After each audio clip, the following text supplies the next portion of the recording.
Ubon Ratchathani and Yasothorn. The provinces are still facing flooding, and 9 districts have been declared as emergency disaster zones. General Prayut first inspected the flood situation along the Chi River and waterways in Bantang Noi village in Khanua subdistrict of the capital district of Yasothorn. He then visited flood victims at the Nong-ung development project. General Prayut later proceeded to an anti-flooding center in Keungnai district of Ubon Ratchathani and visited flood victims.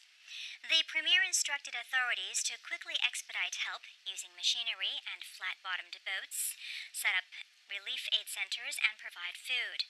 He said officials should also prepare additional assistance measures, such as human resources, to help the victims repair their homes and to find the victims' jobs.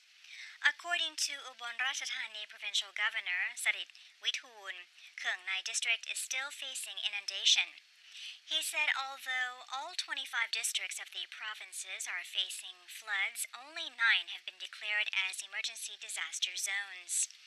The governor said floodwater is expected to rise over the next 2 weeks, though water is being drained continuously to the Makong River. Local villagers have been warned